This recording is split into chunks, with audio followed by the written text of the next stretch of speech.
So Bagra Army has the reputation of being an absolutely trash tier deck. We're talking worst of the worst. Do not play this unless you're a complete masochist. That said, Bandai has given the deck several waves of support at this point, and it does have a small but very passionate fan base. So clearly, there must be something salvageable here, right? Maybe we're thinking about it all wrong. Sure, maybe Bagra Army as a deck in and of itself is terrible, but maybe as an engine, it has a little bit of potential. And actually, once I started thinking about it that way, and once I started putting some of my ideas to the test, well, the results were surprising, to say the least. So to understand any potential that Bagra Army has as an engine, we first need to do a quick overview of what it is we're actually working with. The Bagra Army archetype debuted back in BT10 and has been receiving support ever since, with a small round of support actually slated for BT14, which is coming out next month in the West. And throughout its rounds of support, the overall identity of Bagra Army has remained fairly consistent. Basically, Bagra Army revolves around three main mechanics. Number one, this is a save deck. So of course you can play a lot of little guys who will tuck themselves under a tamer when deleted, allowing you to basically conserve materials. Second, this is also a digixros deck, with a somewhat unique spin on the mechanic, I do have to say, allowing you to force digixros stuff together even when no materials are specified on your digixros target. And finally, most of the Digimon can trash their own evolution sources on the opponent's turn in order to steal memory and then floodgate the opponent in some way. So boiling it all down, it's basically a control deck with the ability to be somewhat aggressive thanks to the save mechanic.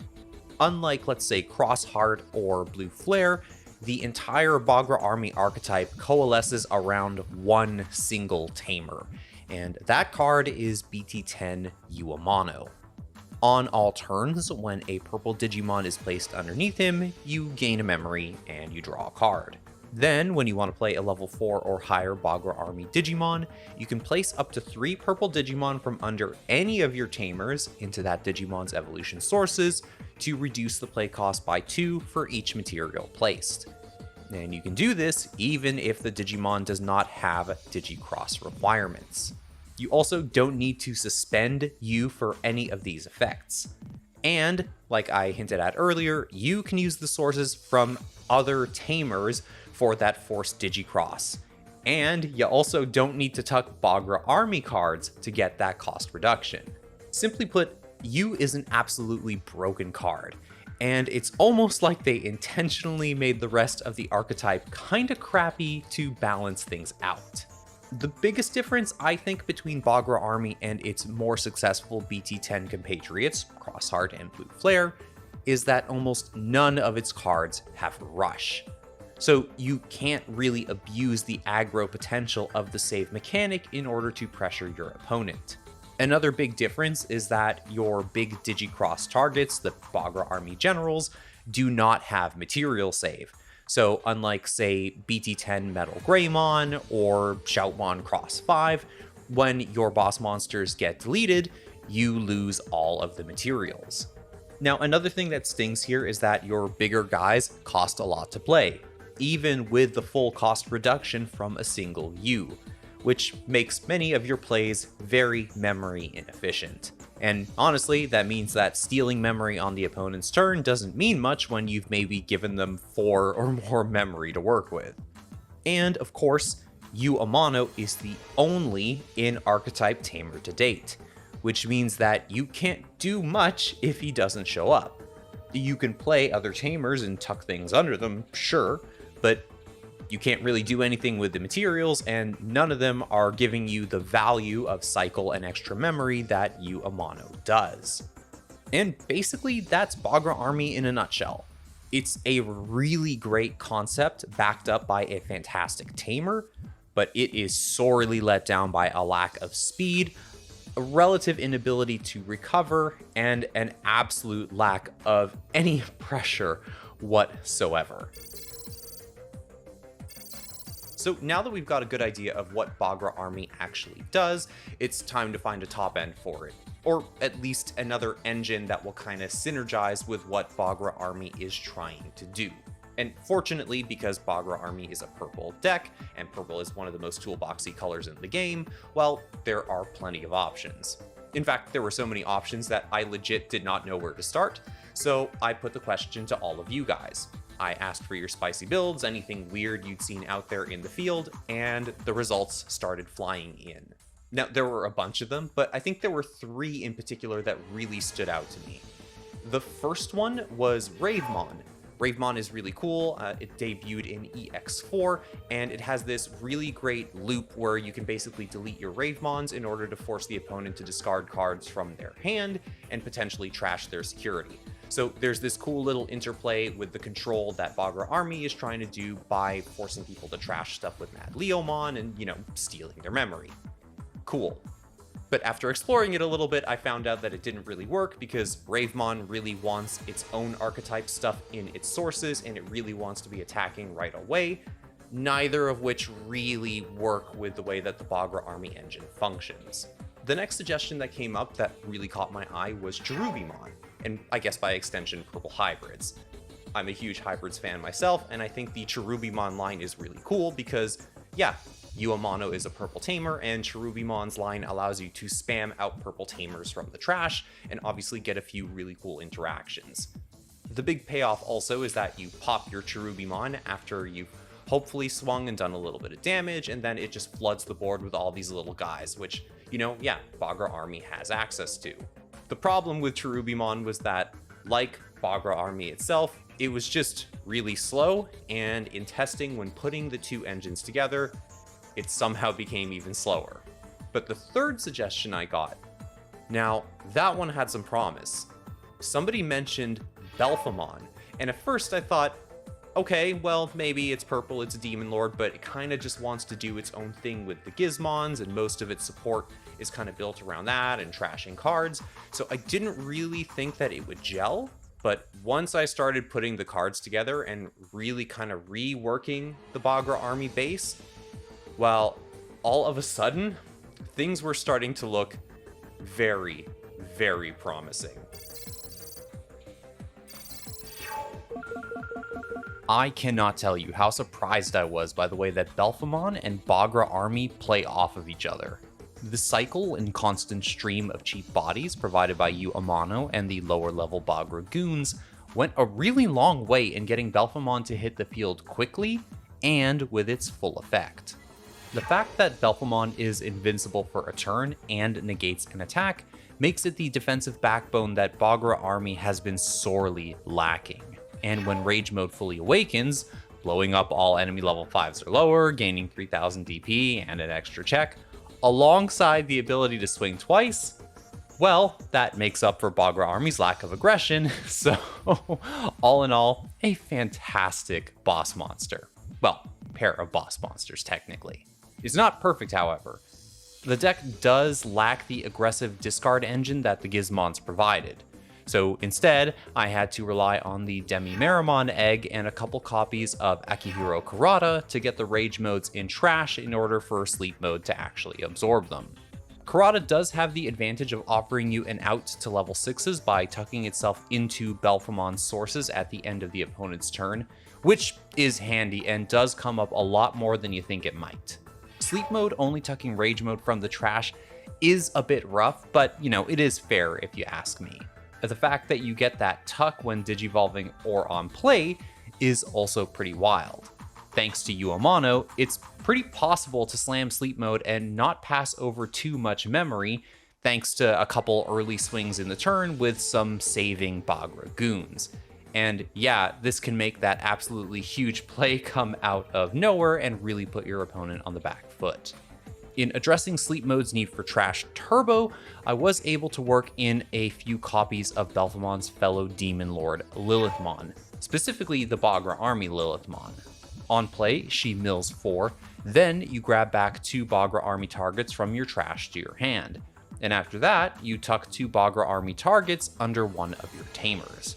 Lilithmon ended up being a fantastic setup card, and with her heavy ice wall effect, she was absolutely clutch in stalling for one more turn whenever I was trying to get a Belphemon ready to go. Now, with that little bit of trash setup and the overall Demon Lords theme I have going on here, I decided to toss in a copy of Lucemon Chaos Mode alongside 2 copies of Dead or Alive.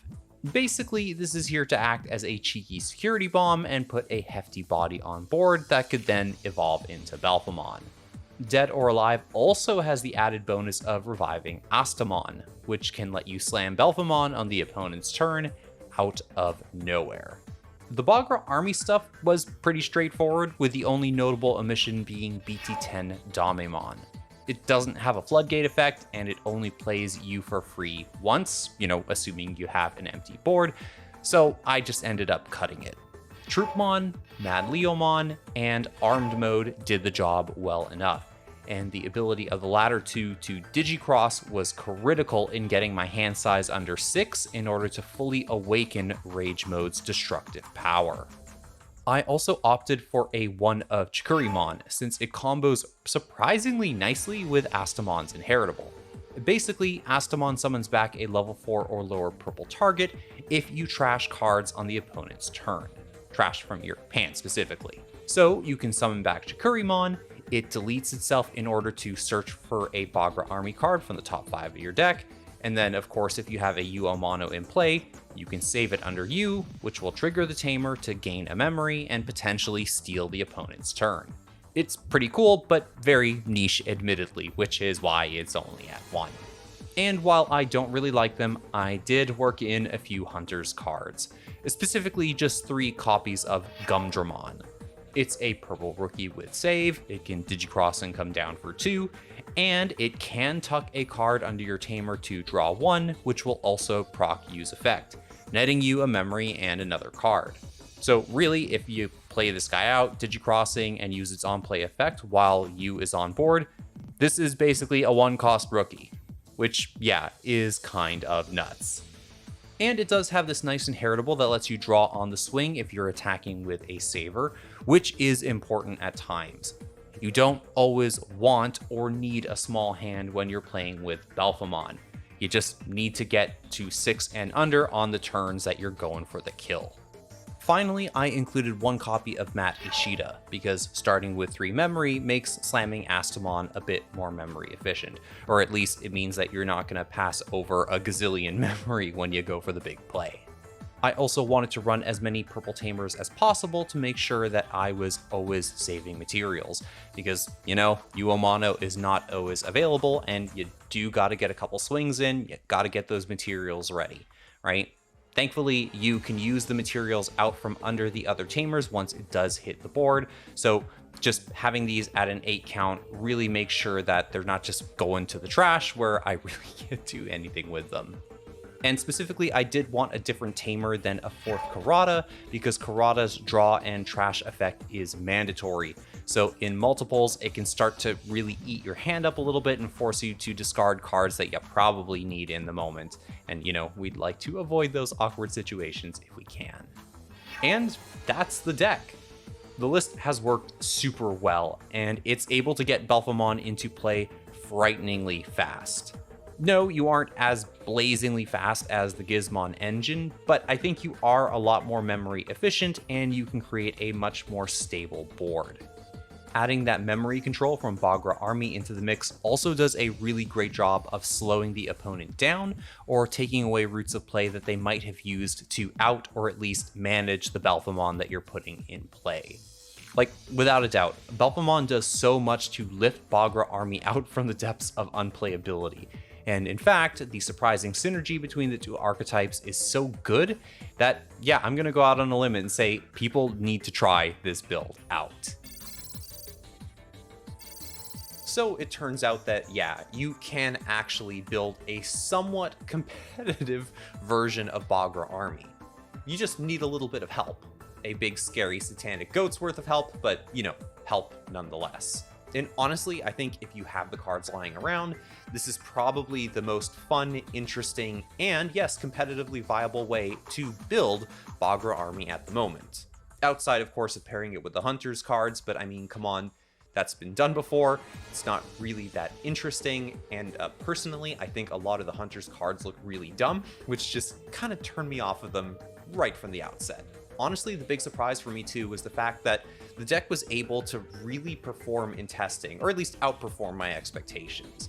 It was able to take on a lot of the tier 2 and tier 3 decks that I put it up against, and then once I started testing into meta decks like Red Hybrids, Belphemon, it could even manage a positive win ratio. It was still really tight, mind you, but the deck was actually doing something. Bad matchups still existed, of course. The deck gets absolutely rolled by Blue Flare, and Shine Greymon, well, that matchup, you know, if you lose to it, you are in really good company. And you know, honestly, for the Belphemon players out there too, I know we're all feeling a little bummed out since the most recent ban list dropped. Losing Eismon Scatter Mode really sucks, and you know, some of you might be scrambling and looking for new ways to play the deck, and I honestly think that, again, if you happen to have the Bagra Army cards lying around, it's worth taking this build for a spin. But anyway, if you guys enjoyed the video, as always, please show your appreciation with a like and a sub if you haven't already. And of course, if you have any war stories of trying to make Bagra Army work, you've got your own spicy builds that you'd like to suggest, then hit me with all of those in the comments section down below. And with that, I will leave you guys to it. My throat is just about decimated after a very long and chilly night of camping. Apologies if I sounded a little groggy this week. It's been a long one. But as always, I will catch you guys in the next one. And until then, peace.